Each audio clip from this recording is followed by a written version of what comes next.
All right, welcome to the deep dive. Today we're going to be taking a look at Amgen, ticker symbol AMGN.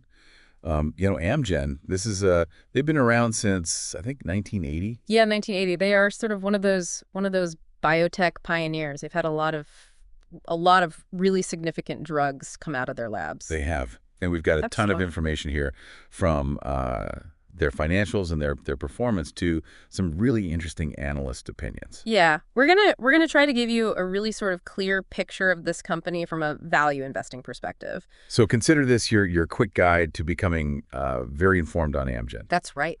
All right, so what we're going to do is we're going to take a look at the business itself, the industry that they're in, Right. how well their management's doing, Yep. their financial health, Uh-huh. market sentiment, Yep. ownership, Uh-huh. and then, of course, the risks. Right. So in the first half of this deep dive, we're going to be focusing on kind of the meat and potatoes, understanding the business, taking a look at management, and also digging into their financial health. Sounds good. So let's start with understanding the business. Where does Amgen actually fit into this whole world of healthcare and pharmaceuticals? So Amgen, they discover, they develop, they manufacture, and they sell innovative human therapeutics.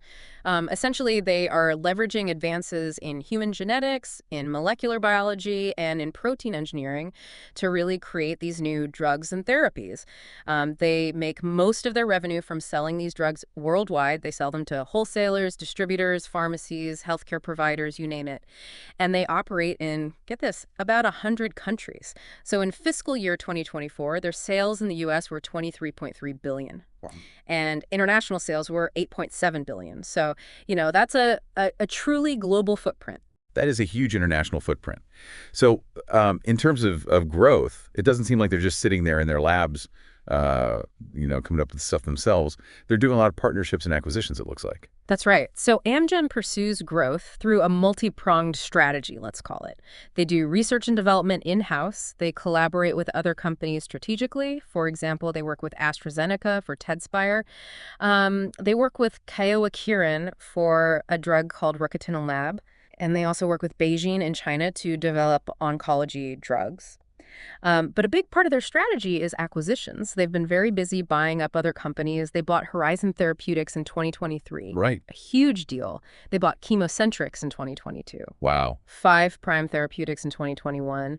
Teneo Bio in 2021. Onyx in 2013. Micromet in 2012. And even going back further, they bought Immunex in 2002, which was a really big deal at the time. So basically, they're using acquisitions to get access to new technologies, new drugs in development, and to get into new markets. So they're kind of building their toolkit, I guess you could say. All right, so let's talk about what they're actually selling. Their product portfolio is pretty diverse. It looks like they cover a lot of different disease areas. Could you just give us a quick rundown of their key areas and maybe some of the more well-known, like blockbuster drugs within those areas? Sure. So let's start with bone health. They have drugs like Prolia, Exjeva, and Evenity.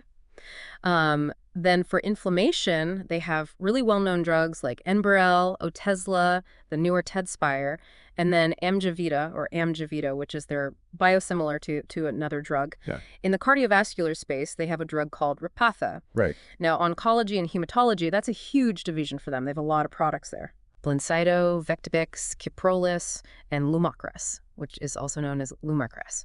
And then they also market biosimilars there, like Amvasta, Konjinti, and Reabnia. And then they have, some older drugs in that category, like Neulasta, Aranesp, Ipogen. In rare diseases, they've actually expanded a lot with the Horizon acquisition. They have drugs like Tepezza, Krystexxa, Uplizna, Tavneos, and then some others that maybe aren't quite as well known, like Ravicti, Protswise B, Actimune, Bifenel, Quincer. And then finally in nephrology, they have Aranesp again, Ipogen again, and then a drug called Parsabiv. Wow, so that's a pretty impressive range of different disease areas that they're tackling. Yeah, and it's important to note that a lot of these are serious medical conditions, so they're really making a difference in a lot of people's lives. All right, so let's look at their financial performance. 2024, overall they had some big growth, but also some declines in certain areas. So what's actually driving these trends? So in 2024, their total product sales hit $32 billion. But some products did really well while others struggled. So for example, you had Repatha. Its sales jumped by 36%. That's huge. Tezspire was even more impressive, up 71%. Evenity sales rose by 35%. Blincyto, 41%. And then you had Tavinos. Now, that one more than doubled its sales, but that's partly because they had just acquired it and launched it. Right. So, not entirely organic growth there. But then on the flip side, some of their older drugs saw declines. NBRL was down 10%. Neulasta really took a hit, down 49%. Wow. And Epogen was also down 45%. And a lot of this has to do with competition, particularly from biosimilars. These are kind of like the generic versions of biologic drugs. So it's kind of like what happens with regular pharmaceuticals. Eventually generics come in and it starts to eat away at the market share. But in this case, it's for these complex protein-based drugs. Exactly. So Amgen's in a bit of a tricky spot. They need to innovate and come up with new drugs, but at the same time, they're facing competition from these biosimilars for their older products. So they're both innovating and defending at the same time. Now, it's interesting. It looks like they're actually players in the biosimilar market themselves. They are. So, for example, they have Amgen, Mvasi, Kanjinti, and Raya, all biosimilars. So on one hand, they're trying to develop these new, innovative, often expensive drugs, and on the other hand, they're trying to capture market share with these biosimilars, which are essentially lower-cost versions of other companies' drugs. Wow. It's like a kind of a balancing act. Yeah. So when you look at their overall product range, their strategies for growth, this whole mix of performance across their different products, where would you say Amgen actually stands in the overall pharmaceutical market? Like, what's their size? What's their influence? So they're definitely a top-tier global biopharmaceutical company. They have a market cap as of early April 2025 of about $150.5 billion. Remember, their share price closed at 280.26 on that day. Right. They're in about 100 countries. They have over 27,000 employees. Okay. So by any measure, they are a giant in this industry. They're generating huge revenue. Yeah. They have a very significant market value. So if you had to boil it down to their core value proposition, like, what is Amgen really bringing to the world? What would you say? I think their core value is really their commitment to science and innovation. They're focused on addressing these unmet medical needs, really trying to develop drugs that are going to be transformative. Right. And they're doing this through their expertise in human genetics, molecular biology, and protein engineering. And they're also embracing new technologies like AI to help speed up the drug discovery and development process. So, at the end of the day, they're really trying to make a difference in the lives of patients who are suffering from these serious illnesses. Okay, so that gives us a really solid understanding of what Amgen actually does, how they operate, and their place in the industry. So let's move on and take a look at the team that's running this massive company. Yeah. Now we're going to focus on the management evaluation, particularly the CEO, Robert A. Bradway. So what's his track record been like? What can you tell us about him? So Robert Bradway has been CEO since May of 2012, and he became chairman in January of 2013. Now, he actually joined Amgen back in 2006, and he held a number of key roles before becoming CEO, including president and COO and CFO. Interestingly, he actually has a background in healthcare investment banking. He actually led European corporate finance at Morgan Stanley, so he's got a strong financial background. And during his time as CEO, Amgen has made some really significant moves, particularly those acquisitions that we talked about earlier, Onyx and Horizon. Right. And despite all the challenges in the industry, like patents expiring and these biosimilars, he's managed to keep Amgen as a leading independent biotech company. And from what we can tell, the employees seem to generally like him. He gets decent ratings compared to other CEOs. Okay, so he's definitely seen some major changes and challenges during his time. Yeah. So how has the management team under his leadership actually responded to these major challenges? Like, have they been successful in navigating difficult situations? They have. They managed to keep the business running pretty well during COVID, keeping employees safe, making sure those drugs kept getting delivered. They've also been dealing with this steady decline in revenue from some of their older products as patents expire and biosimilars come in. Now, it's important to remember that back in 2012, Amgen had to pay $762 million to settle a lawsuit over the marketing of one of their drugs, Aranesp. Okay. Now, this was before Bradway became CEO, but it's still relevant to their history. And more recently, they've been battling with the IRS over taxes. This is a big deal. It could potentially cost them billions of dollars. Wow. So, yeah, they've definitely had their share of challenges. Now, when you're, looking at investing in a company, communication from the management is so important. Yeah, transparency is really key. How do they handle keeping the market informed about what they're doing? Well, they pretty much follow the standard playbook for a large publicly traded company. They do quarterly earnings calls, they issue press releases, Right. they file all those SEC reports, and their investor relations section on their website is actually pretty good. It's Right. got a lot of information for investors, and it seems like they also make an effort to communicate with their major shareholders, Yeah. keeping them in the loop about stuff like corporate governance and executive pay. So it sounds like they're at least, doing what's expected in terms of communication. Now, when we think about the ethics of the management team, there are these issues in the past and even some current challenges that are kind of raising questions. Yeah, I mean, they talk a good game about having a values-based culture. They have all these compliance programs and stuff like clawback provisions to recover executive pay if things go wrong. But then you have that big settlement over the Aranis marketing and now this huge tax dispute. It's definitely something to consider when you're evaluating the honesty and the trustworthiness of the management team. Right. So to sum up, would you say that Robert Bradway and his team, are they honest? Are they capable? Are they really focused on the best interests of the shareholders? Well, in terms of capability, I think it's hard to argue that they haven't been capable. I mean, Bradway's been CEO for a long time. He's led the company through a lot of changes and some pretty difficult times. Right. They're still a major player in biotech. They've done a lot of acquisitions. Right. They've grown the dividend consistently. They've bought back a lot of stock. They seem to be paying attention to what shareholders want. Now, the question of honesty is tougher. Right. I mean, they have those compliance programs, but those past issues and this ongoing tax thing definitely raise some red flags. It does. So it's not a clear-cut answer. Yeah, it sounds like Bradway's been willing to take some big swings with those acquisitions, those big bets. So how has the company been allocating its capital overall? Like, where are they putting their money? Okay, so capital allocation, that's a really good question. So first of all, they put a lot of money into their core business, particularly research and development. They spent $6 billion on R&D in 2024. Wow. That's a 25% increase from the previous year, partly because of the Horizon acquisition. And then, of course, you have mergers and acquisitions, which, as we've discussed, is a big part of their strategy. Right.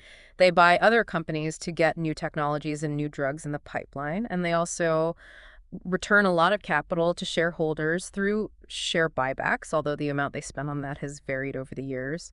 And then finally, you have the dividend, which they started paying in 2011. Okay. And they've been increasing it every year since then, although the growth rate has slowed down a bit recently. All right. So in terms of return on invested capital, like how effective has Amgen been in actually using its money to generate returns? Yeah, so ROIC, that's a really important metric for investors. It is. Historically, Amgen had a really strong ROIC, often in the mid-teens to low 20s. But then, after they bought Horizon, it dropped significantly. Oh. In fact, the trailing 12-month ROIC at the end of 2024 was only 6.42%. Now, you might see different numbers from different sources depending on how they calculate it, but the overall trend is the same. That acquisition really hurt their ROIC. Okay. So before Horizon, they were generally earning more than their cost of capital, which is good. Right. But now it's unclear if that massive investment in Horizon was actually a good use of their capital. Right. And to make matters worse, they have this high dividend payout ratio and they've taken on all this debt. So their financial flexibility is definitely a lot tighter than it used to be. All right. So that leads us right into Chapter 3, which is financial health. Let's just start by reviewing some of the key financial metrics as of April 8th, 2025. Now, we've already talked about the market cap. What about the price to earnings ratio? Right. So the PE ratio can give you a couple of different perspectives. If you look at the trailing 12-month GAAP PE ratio, it's around 37.1 times earnings, which is actually quite a bit higher than their 10-year average. Okay. But if you look at the forward PE ratio, which is based on analyst estimates for their 2025 earnings, it's much lower, somewhere between 13.7 and 15.3. So what this tells you is that the market is expecting their earnings to rebound significantly in the coming year. Right. They're not as pessimistic about the future as that high trailing PE might suggest. All right. Now, the revenue growth, we know that in fiscal year 2024, they had a big jump in revenue. But a lot of that was due to the Horizon acquisition. What's the story if you just look at their organic growth, like the growth from their existing businesses? Yeah, so their total revenue was up 18.6% year over year in 2024.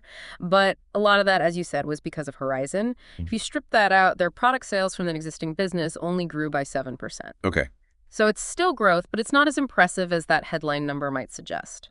Right, right. Now, profitability is obviously a key metric. So how did their profit margins look in fiscal year 2024, especially given the acquisition? Yeah, so profitability definitely took a hit because of the Horizon deal. Their GAAP gross profit margin was 61.53% in 2024, which is down from their historical levels, which were usually above 70%. Okay. And their GAAP operating profit margin also declined quite a bit to 22.7%.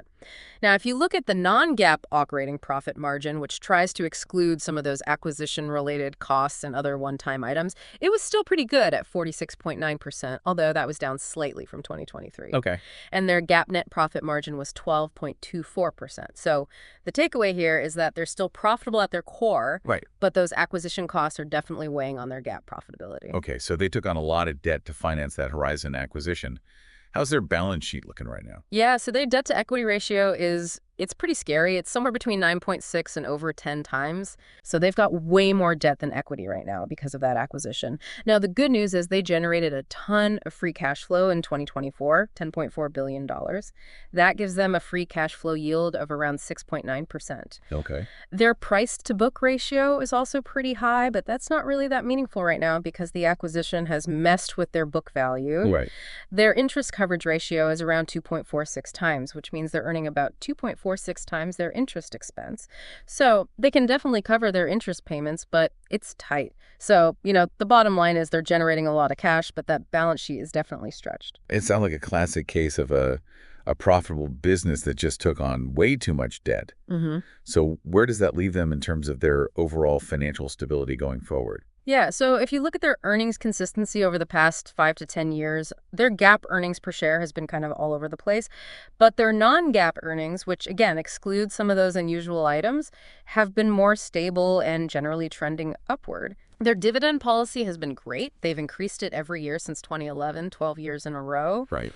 But the growth rate has slowed down recently, and that high payout ratio means they might not be able to raise it that much going forward. Right. And as we've talked about, that debt is a huge factor in their financial stability. They went from having a reasonable amount of debt to having way too much debt. Right. So they're really relying on that strong cash flow to pay down that debt and improve their financial flexibility. Okay. Now, their management has said that they're committed to deleveraging. Good. And even Fitch, the credit rating agency, has given them a positive outlook because they expect them to reduce their debt. Okay, good. So, it's not all doom and gloom, but they definitely need to get that debt under control. All right, what about their working capital? Like, how efficiently are they managing their day-to-day operations? So we don't have a ton of recent data on their cash conversion cycle, but their days sales outstanding, or DSO, in 2024 was about 74 days, which is, not terrible for the industry. But their inventory turnover ratio has been kind of bouncing around, and it was pretty low in 2023 before improving a little bit in 2024. Okay. So that low inventory turnover suggests that they might have too much cash tied up in inventory. Right. Maybe they could improve their supply chain management to free up some cash. All right, so to wrap up this section on financial health, it sounds like they have a solid core business that generates a lot of cash.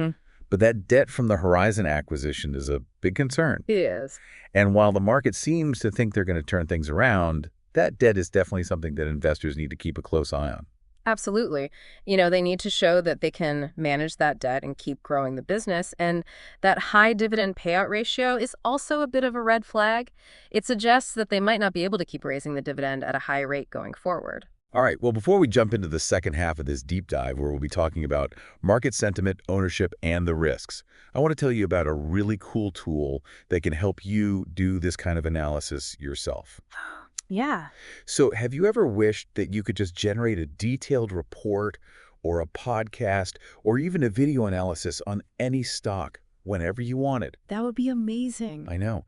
And it would be awesome if you could customize it to your level of knowledge, like whether you're a beginner or an expert. Right.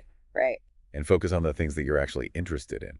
Well, that's exactly what we're building at stockanalytics.ai. Really? Yeah, it's not just static That's reports. wow. It's an interactive platform where you can ask specific questions about a stock. You can use a voice-controlled stock screener, That's cool. I know, to find new investment ideas.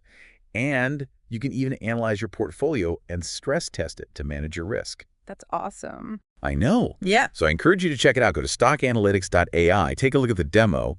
We just opened up our waiting list for beta users, and we're offering 50% discounts to early adopters. Wow. Yeah, and there are even opportunities to invest in the company. Interesting. I know. So go to stockanalytics.ai and sign up.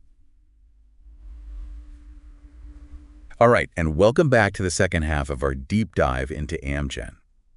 Now we're going to be talking about market sentiment, who owns the company, and what are some of the key risks that you need to be aware of. So let's start with market sentiment. What's the general perception of Amgen out there right now?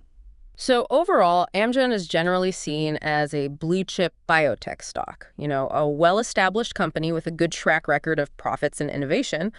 But there's some mixed feelings out there right now. People recognize that they have a solid portfolio of drugs and some promising new drugs in the pipeline, especially in areas like obesity and rare diseases. Right. But they're also worried about those upcoming patent expirations, especially for denosumab, and they're facing more and more competition in their key therapeutic areas. Drug pricing is a big concern across the industry right now, and Amgen is no exception. Right. And of course, there's all that debt from the Horizon acquisition. Right.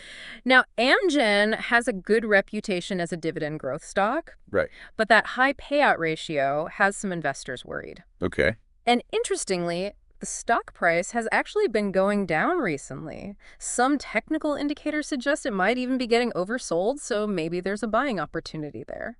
All right, so what are the analysts saying? Like, what are their price targets and what's their overall outlook? Yeah, so analyst sentiment is kind of cautiously optimistic. Most of them have either a buy or a hold rating on the stock. One source said there were about 14 buys, 14 holds, and 3 sells. Okay. Another source said it was like 58% buy or strong buy, 31% hold, and 12% sell or strong sell. The average 12-month price target is somewhere between $316 and $323. Okay. Now, that's about 13 to 15% higher than the current price, so they're expecting some upside. But there's a pretty wide range of individual price targets, all the way from $185 to $389. So there's definitely some uncertainty about what's going to happen with the stock. Right. We also saw some specific analyst calls, like Citi has a neutral rating with a price target of $295. Piper Sandler is more bullish. They have an overweight rating and a $329 price target. And then Wells Fargo is neutral. They have an equal weight rating and a price target of $280. Okay. So there's a mix of views out there. Right. Now, recent news and developments can definitely move a stock. What kind of news has been affecting Amgen lately? Yeah, so there's been some good news and some not so good news. On the positive side, the FDA approved their drug UPLizena for IgG-related disease. They also got some good clinical trial results for a drug they're developing for myasthenia gravis. And some of their key products like Repatha, Evenity, Tezspire, and Blincyto had really strong sales growth at the end of 2024. Okay. Their new oncology drug, Imdelltra, seems to be launching well. Yeah. And they settled a patent lawsuit over denosumab biosimilars, which at least gives investors some clarity, even though it means those biosimilars will be entering the market in 2025. But then there's that big tax dispute with the IRS, which is a huge overhang on the stock. Right. Some analysts are also worried about Amgen's earnings in 2025. Mm-hmm. They think they might have to spend more on R&D than expected, and that the sales of their older drugs might decline faster than expected. Right. And those declining sales of NMBRL, Neulasta, and Otezla are definitely a concern. Okay. And then, of course, there's that mountain of debt. It's definitely a weight on the stock. Okay. So there's a lot going on. It sounds like it. Now, what about short interest? Is there a lot of negativity towards the stock based on that? So the short interest in Amgen is actually pretty low right now. It's about 2.81% of the float, which is the number of shares available for trading. Okay. The days to cover ratio is somewhere between 4.9 and 9.4 days. So that's, not super high, but it's not super low either. Interestingly, a lot of the short selling is happening off exchange. So, it's not a huge red flag, but it's something to keep an eye on. All right, so we've got a good handle on how the market's feeling about Amgen. Who actually owns the company? I know our sources mentioned something about institutional holdings. Right. So like most large, well-established companies, Amgen has a lot of institutional investors. These are things like mutual funds, pension funds, hedge funds, insurance companies. Right, right. The big guys. But our sources didn't really go into detail about who the biggest holders are or if there have been any big changes in ownership recently. Okay, so let's move on to risk assessment. This is a super important part of any investment analysis. So, based on what we've discussed, what are some of the key risks associated with investing in Amgen? All right, so we've touched on a lot of these already, but let's just summarize them. First, you have patent expirations, like the one coming up for denosumab. Right. That means more competition from biosimilars, which will hurt their revenue. They're also facing tougher competition in general from other big pharma companies. Drug pricing is a big risk for the whole industry, especially with the Inflation Reduction Act in the U.S. Right. Then there's all that debt from the Horizon acquisition. Right. That makes them more vulnerable to interest rate hikes, and it limits their flexibility. They also need to prove that they can successfully integrate Horizon. Right. And then you have the inherent risks of drug development. It's a long, expensive process with a high failure rate. And then there's always regulatory risk, like getting drugs approved, meeting manufacturing standards, and keeping up with all the changing rules. And of course, there's that massive tax dispute with the IRS, which is a big unknown. Right. There's also the risk that their earnings don't recover as quickly as the market expects. Right. And finally, they're really counting on their new drugs to be successful to make up for the declining sales of their older products. Right. All right, so as we wrap up this deep dive, Right. what are the key takeaways? What do people really need to remember about Amgen as of April 8th, 2025? So, the big picture is that Amgen is a big, successful biotech company with a long history of innovation.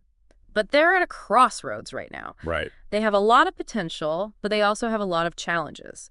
Investors need to pay close attention to how they're managing their debt, whether their new drugs are successful, and how they resolve those big risks, like the tax dispute. Okay, so lots to think about there. And that brings us to our final thought for today. You know, Amgen has been doing all these acquisitions, especially that huge Horizon deal, which loaded them up with debt. So are they changing from this stable blue chip stock into something riskier, something more like a growth stock with a higher potential upside, but also more risk? It's a good question. Yeah, and what does that mean for you as an investor? That's something that every investor needs to think about carefully. It is. Well, that concludes our deep dive into Amgen.